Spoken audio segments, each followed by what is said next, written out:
大家好，欢迎收看木板年画，我是广州航海学院的郭亚东。从本期节目开始，我们将给大家讲授传统木板年画的制作工艺，共分4个部分。第一部分，背板；第二部分，刻板；第三部分，刷印与套色；第四部分，手工上色。在介绍具体工艺之前呢，大家有必要先对年画的制作工艺有一个整体性的了解。中国木板年画工艺上主要脱胎自早期的雕版印刷术，艺术风格的形成也因地域审美、风俗习惯、历史流变等呈现多样性的特征。传统的木板年画制作大致需要经历过背板、刻板、刷印包含套色和手绘4个步骤完成。木板年画的板材可因地制宜，选择便于获取的木材。要求木材具备质地细腻、吸水性和硬度适中、不易变形和开裂等特性。常用的木材有梨木、枣木等。木材需在砍伐后切割成宽度不等、厚度约4至5公分左右的板材，放置于阴凉通风处，自然阴干2到3年方可使用。使用时要先曝光木面，为增加板材的稳定性。较大尺寸的板材还需要进行适当的拼接。制作木板年画的刻刀，以前多为铁匠铺手工打造，现在我们可以直接购买市场上的木雕刻刀或者版画刻刀等工具。刻刀的种类分为拳刀，也叫斜刀，因为它的刀柄形似一个握拳状，有一个凸起顾名思义叫拳刀，也是我们木板年画制作刻板这个工艺里面最常使用的一把刀。另外还有三角刀、平口刀、圆口刀等。拳刀的刀柄比较特殊，一般需要定制。各地的传统印制年画纸张不尽相同，一般为当地的竹纸或者土纸，另外还有粉纸、宣纸等。多数地域以生宣纸，因为生宣的吸墨性较好，为印制的主要纸张。涉及到后期手绘工艺的部分呢，还需要对纸张做特殊的处理。有些纸张处理工艺为印钱比如湖南滩头的用纸，是在使用之前要对它做一次特殊的工艺。制作年画的颜料以前多为矿物质颜料，矿物颜料的保色性非常好，也有一些是用植物颜料，如槐黄、朱砂、靛蓝、金黄、桃红等。年画艺人可以根据需要自行调配，现在大多以国画颜料替代。印制年画需要专门的印画台有些地方也叫床子，可以自行设计搭建相似结构的台面设备。除此之外，还要有画夹、刷子、推子也叫堂子、颜料盘、颜料盆等。另外还需要一个量化架，专门用来晾制印制好的半成品或成品。晾干印制好的尚未脱夹的年画成品或半成品，一般架子的宽度是按照夹子的长度进行设计，可根据需要设定架子的整体高度层数以及长度的。另外还有一些其他的辅助类工具，包括锯子、电刨、砂纸、磨刀石、木锤、浆糊或乳胶、描线笔、牛胶、白矾、食用油、尺子、裁纸刀等。传统的木板年画工艺制作，各地使用的工具不尽相同，有很多工具为自行制作。这位传统技艺在民间，特别是学校，的普及和推广带来了一定的难度。为此，我们开发了一套专门在学校使用的标准化的教学工具包。那工具包囊括了从背板到刷印的整套制作工艺。接下来就结合传统木板年画的制作给大家介绍一下这套工具包的使用方法。背板是整套年画制作流程中极为重要的一个环节。一块板的好坏，直接影响着这块板最终的刻制效果。准确地说，背板是刻板前所有需要完成的准备工作。拿一块线板为例，在刻制这块线板前，需要完成从木材的选取到附好线稿的整个过程，具体包括木材选料、切割，有些还需要拼接、曝光、筋膜、绘稿、描稿、复稿、搓板、显稿等一系列工序。其中若是新的画稿，还涉及到画稿的创作，将准备刻制的画稿通过拷贝台勾描到宣纸上。此过程也可省略为直接使用已有的线板年画打印或复印到纸上，以备复稿用。那我们的绘稿完成之后呢，就把它打印出来，按照版面的需要。那这种工艺呢，制作的时候每一部分都是由独立的这个人员去完成。比如说像绘稿阶段就是由黄老师来完成的绘稿。那绘完以后呢，我们根据版面的大小来确定这个贴稿的这个大小。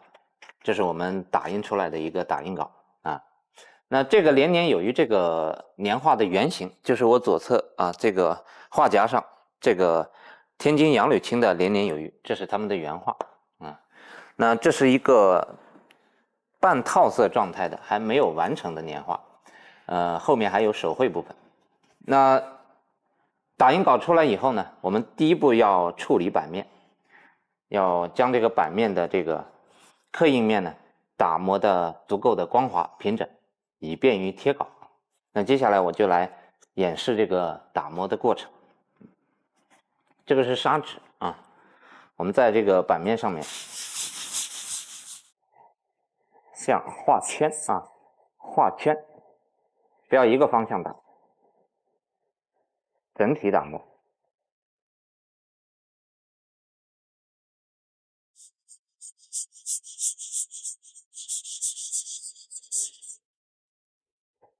这个版面呢要打磨的足够的光滑。那什么样的标准呢？那我们一般来形容就是像这个婴儿的皮肤一样的润滑，一定要到这种程度。所以边打磨可以边用手去触摸去感知它的这个版面的平整性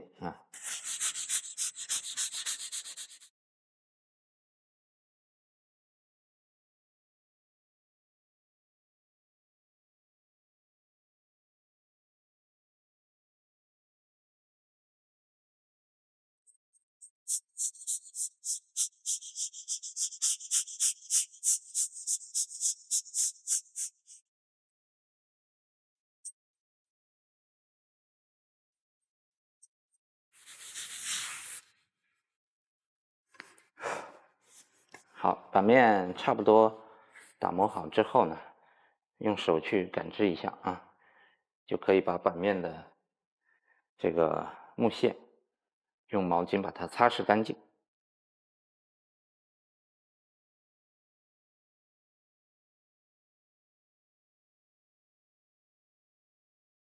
用手背可以轻轻的试一下，是不是非常的光滑平整那接下来版面打磨光滑之后呢，我们就进行下一步，就是贴稿。贴稿要用到的工具一个是我们打印出来的这个画稿另一个是喷壶，这里面装的是水我们在贴稿的时候呢，要加一些胶性的材料啊，就是乳胶。在这之前要先把板面打湿啊，让它先吸收一下水分。那另外一个就是乳胶啊，我们要用这个乳胶来固定这个纸张在板面。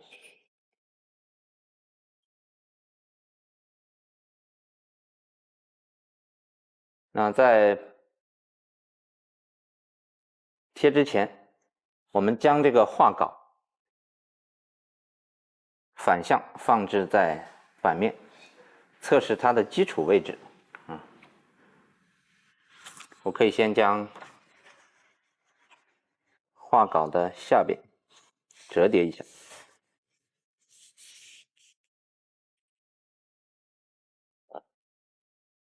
把这个边缘折叠出来。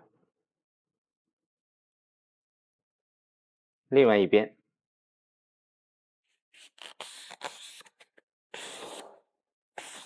那通过这两个折叠位，就可以基本把这张画稿跟板面的位置确定好。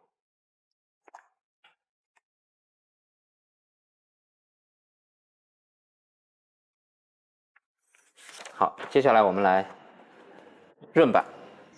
我们先将这个适量的水喷到板面上来，这个叫润板让干燥的板面先吸收适量的水分，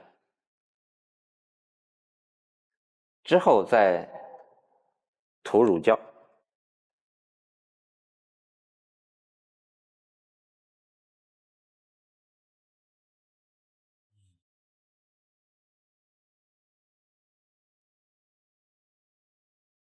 将乳胶均匀的涂抹一定量到板面上，然后我们一般的方法就是用手直接在板面上来涂抹了将这个乳胶均匀打散到整个木面。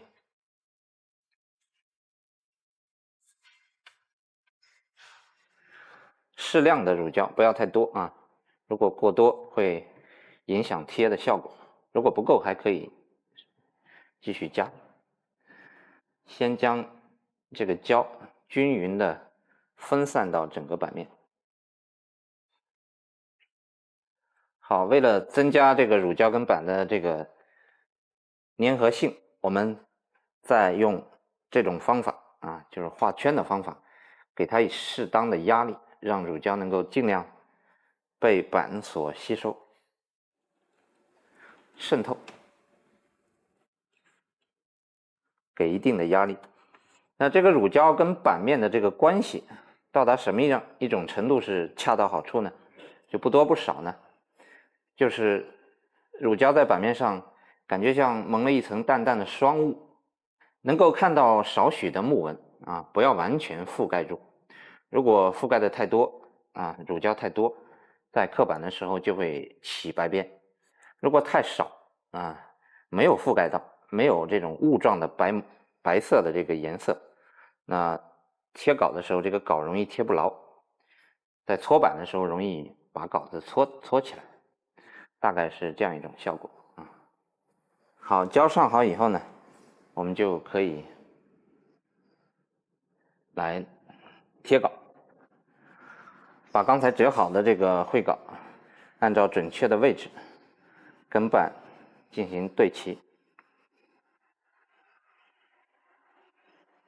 对齐以后呢，从板的中间位置开始向四周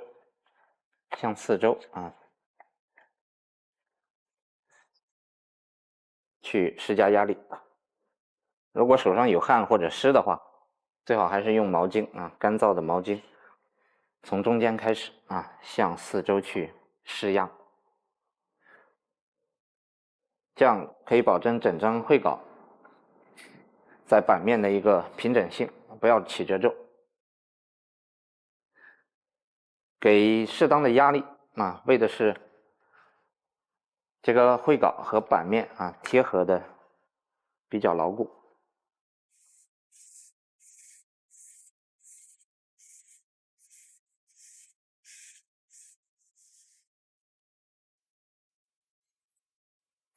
如果太湿，在这个过程有可能纸会被搓破、搓烂。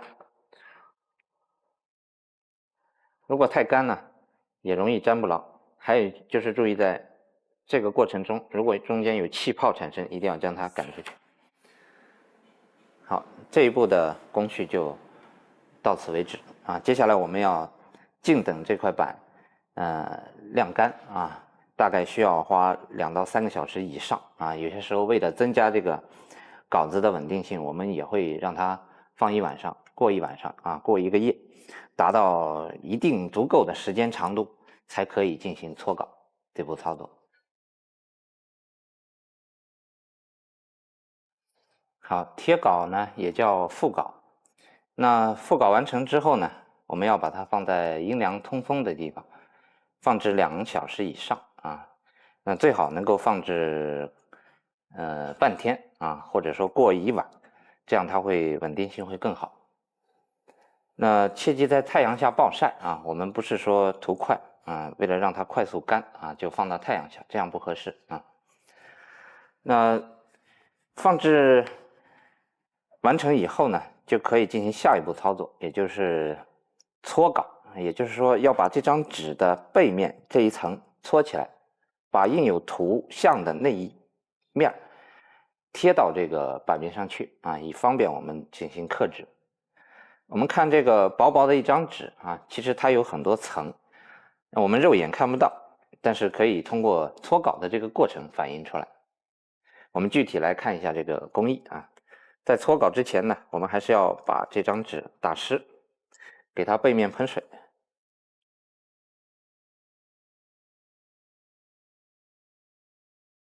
适量啊，也是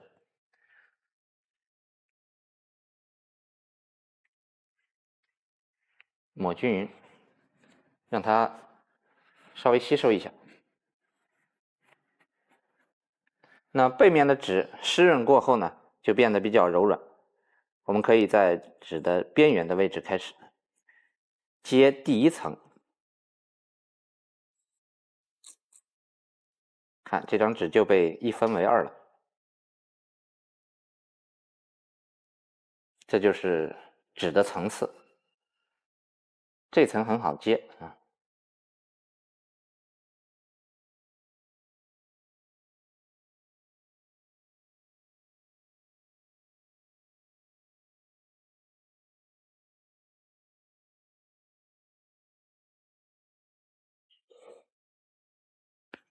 好，这层接起来之后呢，这个纸的纸面还无法准确的反映出会稿的这个形象，所以我们还需要继续对它进行这个搓稿，继续加湿。第2遍不需要太多了啊。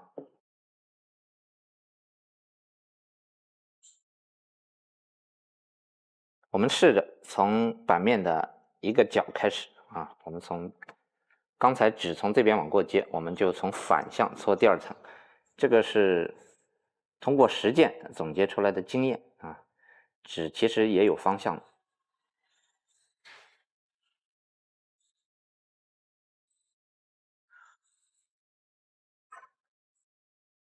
那从一边开始，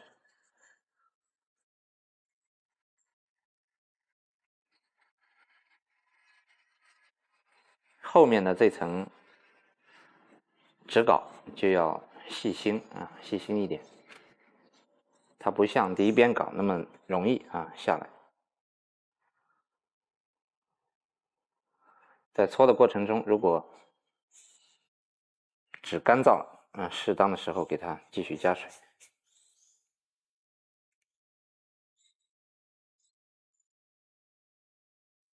所以木板年画这个工艺也很有意思，在有些工序当中需要适当的干燥，那有些工序反而需要适当的潮湿。比如说在硬画的时候，太干燥不行。那搓板也是一样，太干燥的天气也不太适合搓，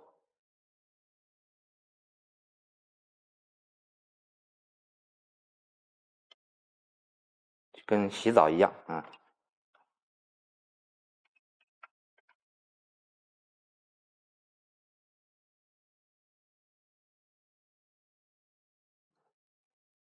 啊，整体给它搓起来啊，这样一层。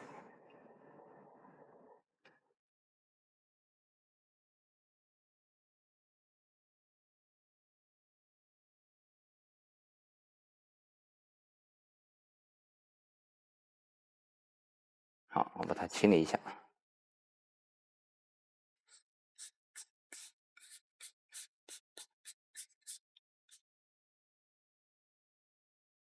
我们看到这一步，依然这个画稿不能够很明显的显现出来，那所以还需要继续深入的搓下去，继续加湿。我们换一个横向啊，再换一个方向，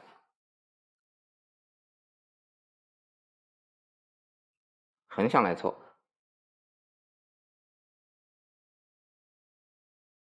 以图形部分为主。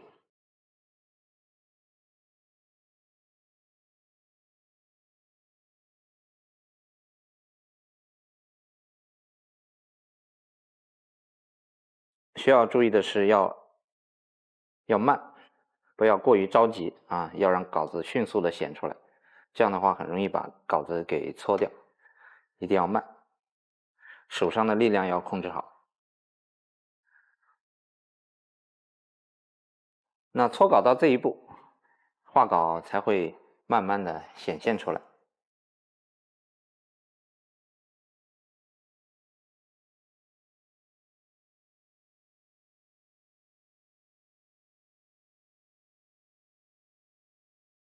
可以把手指全部用上啊，不要用一个手指。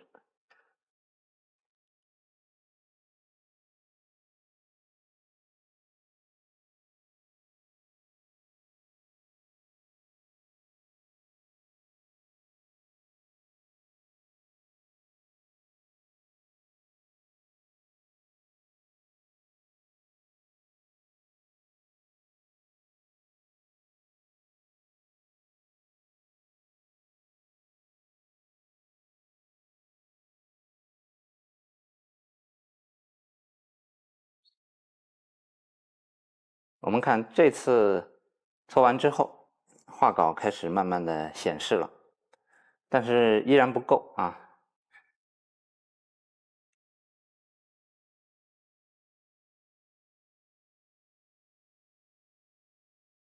边角的地方容易干啊，所以我们要给多一点水。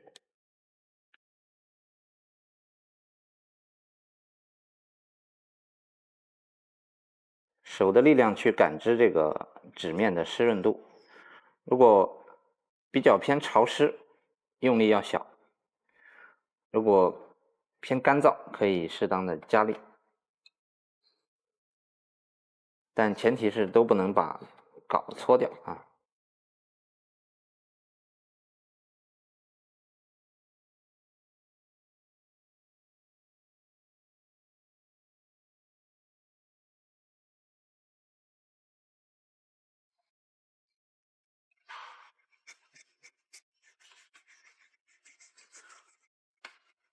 随着搓稿进一步的深入，我们看到绘稿会越来越清楚的显示出来。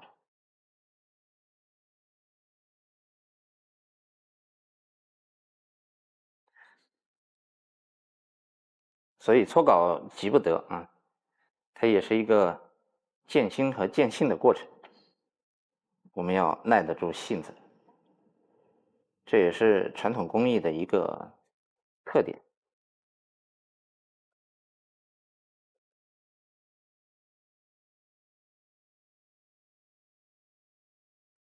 画面之外的部分呢，可以搓也可以不搓啊。如果你觉得它有碍这个视角，那你可以把外部也相对的搓得干净一些。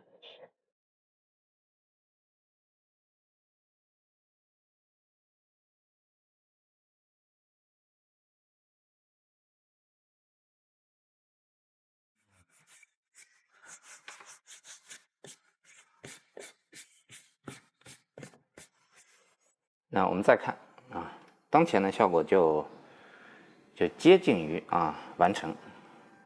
那这个画稿为什么会留在板上？其实很简单啊，我们的这种纸张呢，表面它都有一层薄薄的这种胶性物质。那这个打印出来的图形呢，主要是这个碳粉或者墨，主要是依附于这个胶性的这层薄膜上，所以最终我们可以把很薄很薄的一层印有画稿的这个薄膜留在板上，而把多余的纸张清除掉。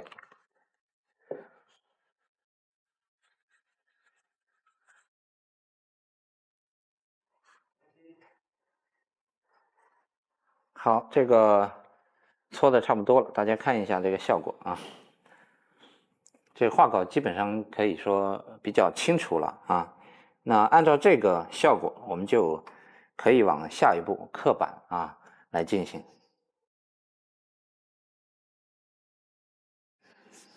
那以前在没有打印纸的情况下啊，人们会用到一种比较薄的一种纸张直接来绘画啊。这个纸张叫燕皮纸啊，有人形容它薄如蝉翼。那实际上，如果用这种纸张的话，这个搓稿这个过程可以简化。好，搓稿完成之后呢，刻之前还有最后一道工序，叫显稿。显稿的方法啊，是用一些油性的材料。我们这里有一种白茶油啊，这样一种材料，把这个白茶油呢滴到板面上，然后最后再给它过一遍啊油啊，那这个稿子会在这个油的作用下呈现的更为清楚。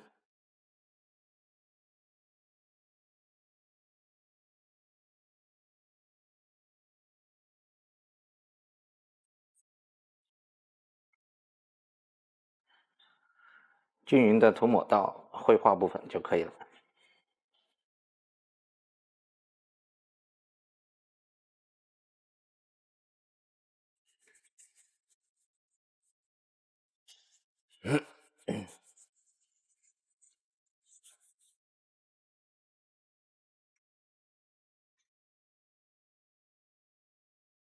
好，到这一步为止，就完成了我们所有背板的工作，为下一步的刻板做好了准备。啊，大家看一下这个效果，这稿子比较清楚了啊，非常清楚。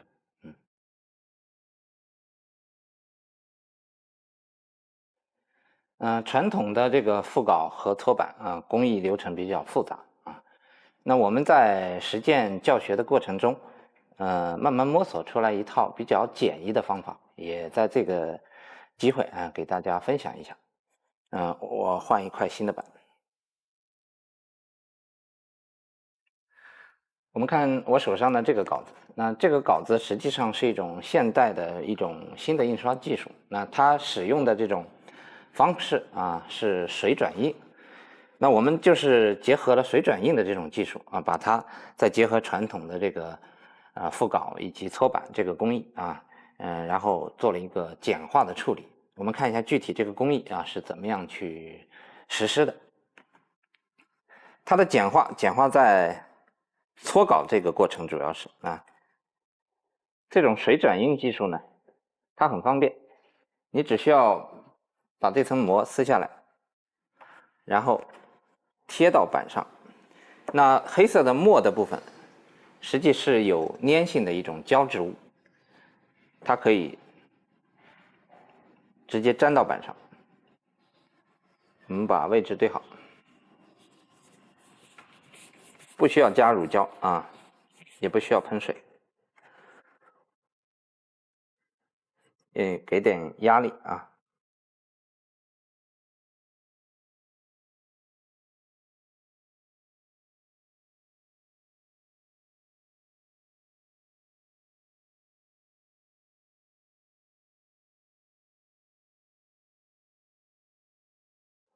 好，贴稳以后，我们用水啊，拿一支大一号的毛笔，把水涂抹到这个纸的背面。这个水分可以多一些，它只有吃透了水分，这个背纸才可以轻松的接下来。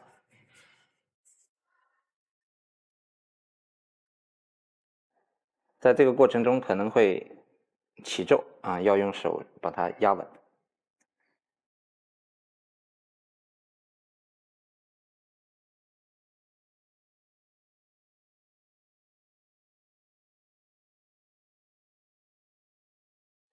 透过水迹呢，可以看到画稿啊，所以要把所有画稿部分的图像要涂到位。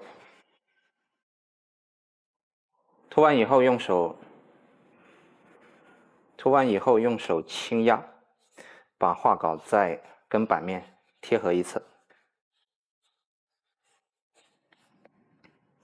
就可以直接接稿了啊。我们从一侧开始，边起呢边后面用手压着一点，观察这个稿子和版的这个贴合度有没有贴稳，不要被带起来啊。